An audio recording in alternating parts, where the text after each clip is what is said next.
Hai, kembali lagi bersama saya, Cikgu Shida. So, untuk kali ini, kita akan masuk tajuk tingkatan 5, iaitu modul 12 ataupun bab 12, bahagian belanjawan tunai.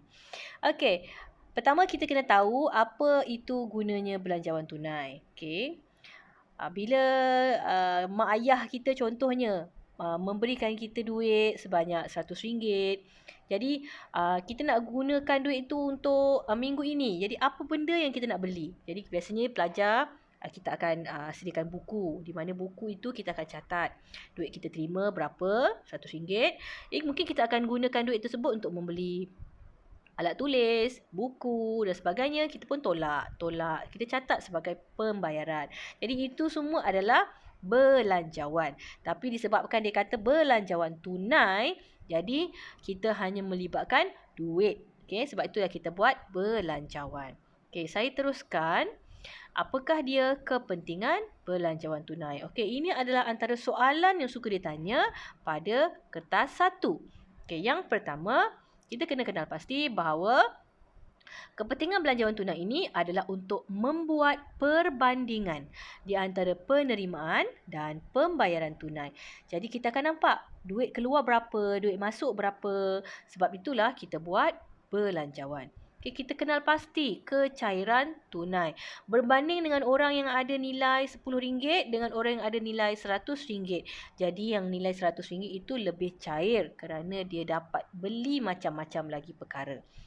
Yang ketiga, untuk mengawal penerimaan dan pembayaran tunai. Kalau duit kita terlalu sedikit, banyak benda kita nak beli tak dapat. Jadi biasanya kita akan buat belanjawan untuk kontrol, untuk menjaga supaya tidak terlebih membeli barang, tidak terlebih berbelanja.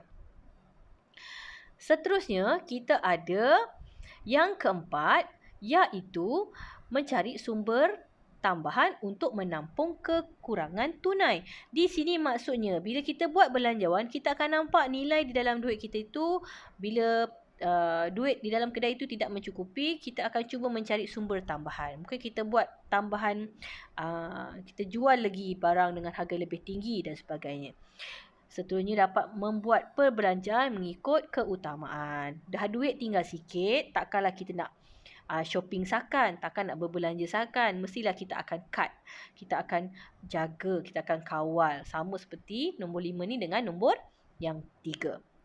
Dan akhir sekali untuk membuat rujukan permohonan untuk pinjaman. Jadi di sini kalau pelajar kita nampak duit di dalam kedai kita tidak mencukupi, kita nak buat bisnes kan, tak cukup duit, jadi biasanya kita akan cuba berusaha mendapatkan pinjaman daripada pihak bank.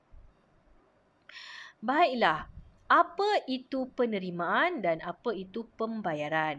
Penerimaan maksudnya apa-apa yang kita terima duit yang melibatkan tunai ataupun cek.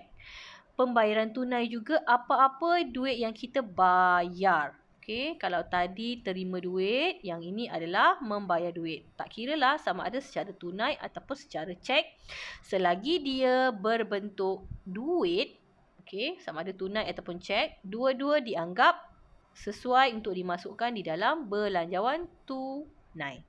Okey.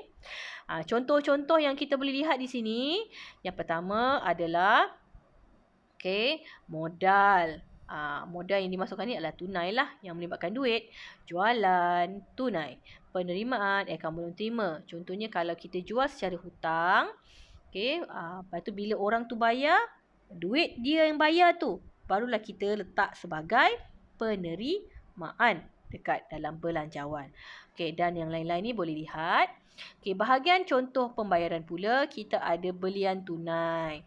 Kemudian kita ada pembayaran kepada akaun belum bayar. Kalau tadi orang berhutang dengan kita, bila orang tu bayar kita dapat duit. Ini kita berhutang dengan orang, bila time kita nak bayar hutang tersebut, dah melibatkan duit. Sebab itulah dia akan letak di dalam pembayaran. Dan lain-lain kalau kita nak bayar gaji ke, kadar bayaran ke, insurans dan sebagainya. Seterusnya, apa itu maksud lebihan dan kurangan?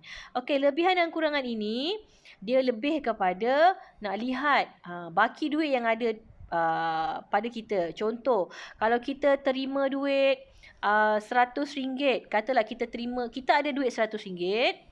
Kemudian kita beli barang RM80. Kita dah bayar-bayar. Jadi duit baki yang tinggal kita ada RM20. RM20 ini dianggap sebagai lebihan. Lebihan duit yang ada dalam poket kita contohnya. Okey. Kalau kurangan ini pula berlaku apabila kalau contohnya kita ada duit RM100, kemudian kita beli barang. Barang itu berharga RM130. Di sini kita dah berlaku lebihan pembayaran.